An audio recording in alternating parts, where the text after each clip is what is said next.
ये 9th का physics motion chapter का पार्ट 30 है। दर्शावे कि एक समान वेग की स्थिति में, क्वेश्चन देखो, एक समान वेग यूनिफॉर्म वेलोसिटी की स्थिति में वेग समय ग्राफ समय अक्ष के समानांतर होता है, यानी वेलोसिटी टाइम ग्राफ खींचेंगे। इससे पहले वाला पार्ट में तो लोग विस्थापन समय ग्राफ सीखे हो। विस्थापन और वेग में अंतर है ना।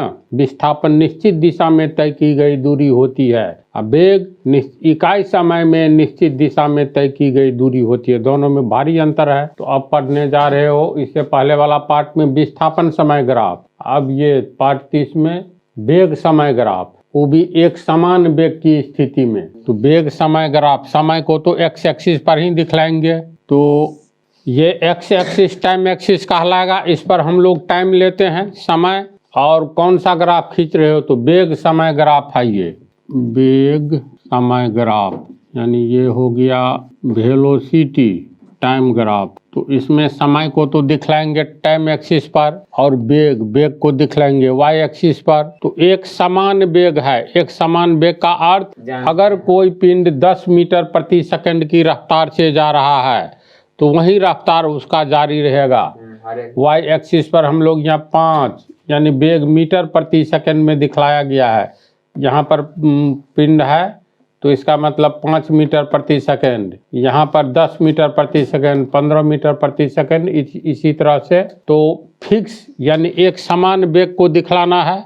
तो मान लेते हैं कोई भी पिंड एक समान वेग 10 मीटर प्रति सेकंड की रफ्तार से ही जा रहा है। पिंड का वेग कितना है? 10 मीटर प्रति सेकंड। तो 5 सेकंड के बाद 5 सेकंड चला तो उसका वेग तो फिक्स है ना। वेग फिक्स है, 10 मीटर प्रति सेकंड है। 5 सेकंड के बाद भी बिंदु हो गया कटान बिंदु, समझा। 10 सेकंड के बाद भी उसका वेग तो 10 मीटर प्रति सेकंड ही है।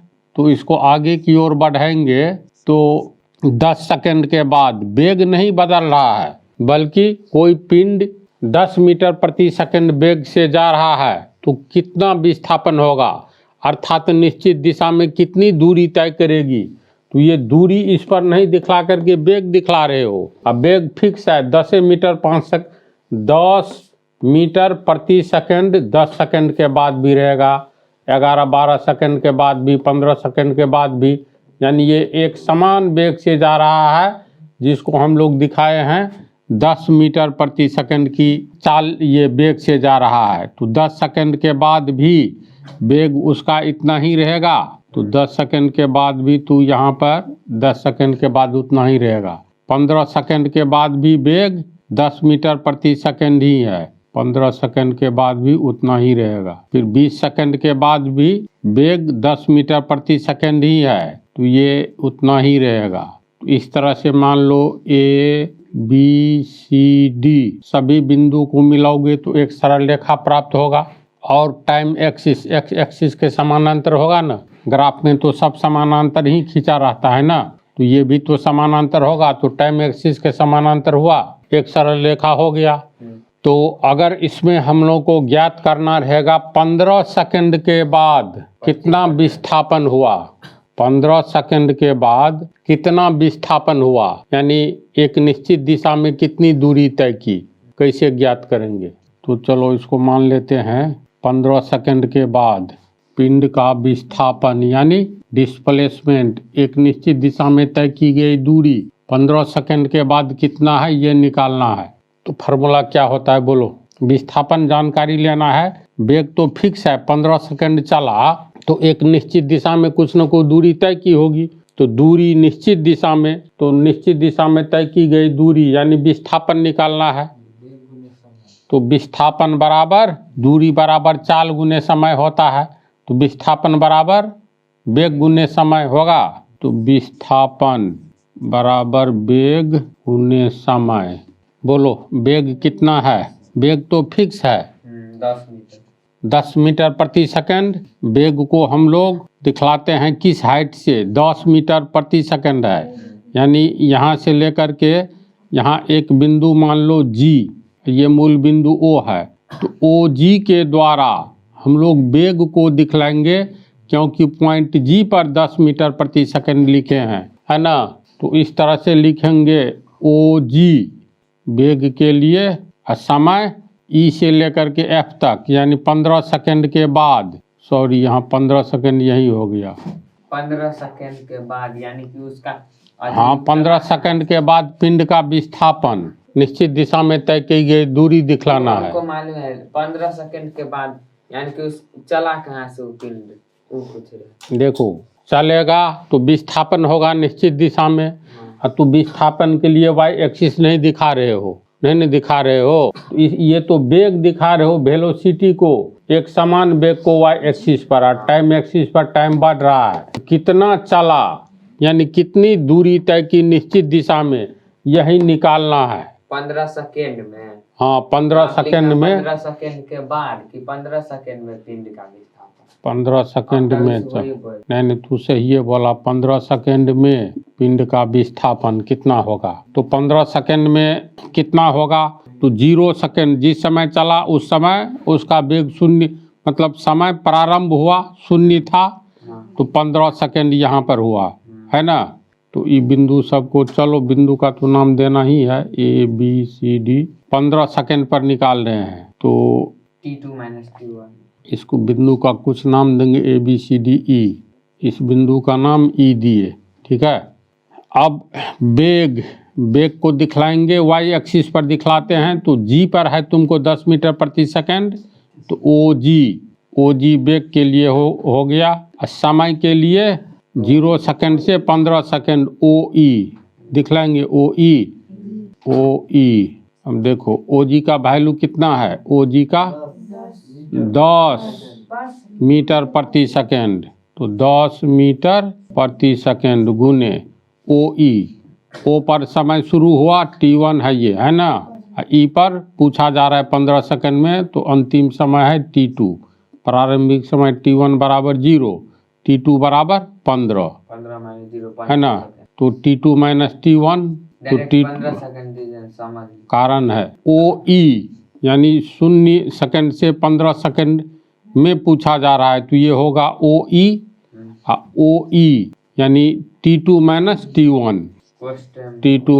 T1 होगा ना, ये हो गया 10 मीटर प्रति सेकंड गुने T2 कितना है, अंतिम समय है 15 सेकंड, तो 15 सेकंड माइनस T1 0 सेकंड, तो 0 बराबर हो गया 10 मीटर प्रति सेकंड गुने 15 सेकंड में से 0 घट गया, तो 15 सेकंड, तो ये 10 मीटर प्रति को बटा लिखते हैं सेकंड गुने 15 सेकंड, सेकंड कट गया, 15 गुने 10 मीटर यानी 150 मीटर की दूरी तय किया।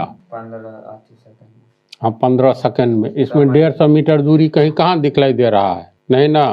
लेकिन एक चीज ध्यान दो, तो ये जो हम लिखे हैं विस्थापन बराबर वेग गुने समय, तो यहाँ पर ध्यान देने वाली बात क्या है, इसको देखो, ये आगे काम आने जा रहा है।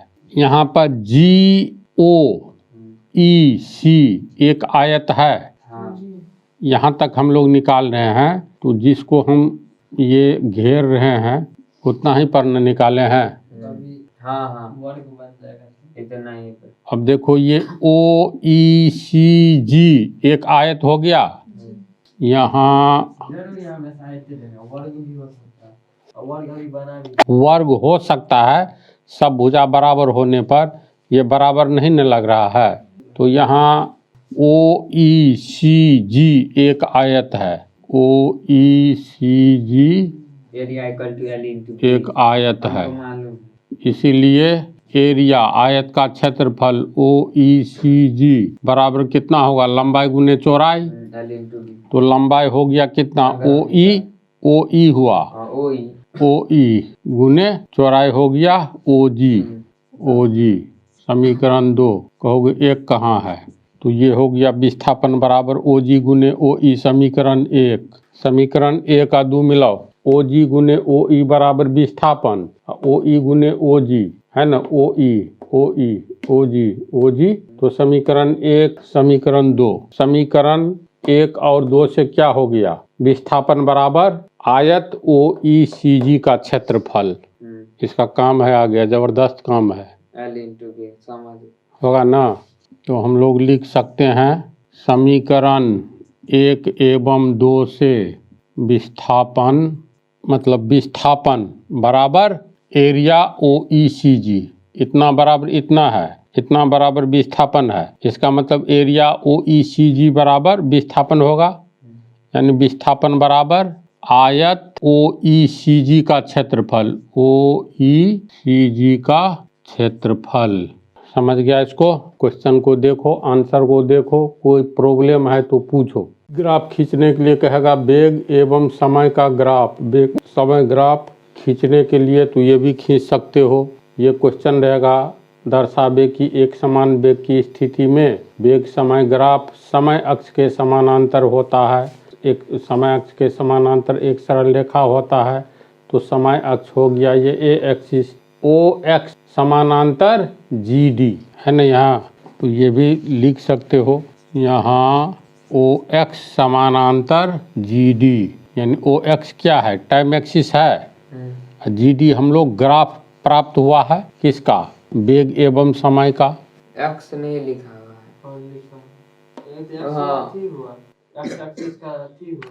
उससे क्या OX टाइम एक्सिस है ना जी, इसको ऐसे भी लिख सकते हो, इसीलिए टाइम एक्सिस पैरेलल GD या वेग समय ग्राफ, चलो GD वेग समय ग्राफ ही है। ये ग्राफ पेपर पर X एक्सिस Y एक्सिस दे करके जो खींचा जाता है तब कहलाता है ये वेग समय ग्राफ।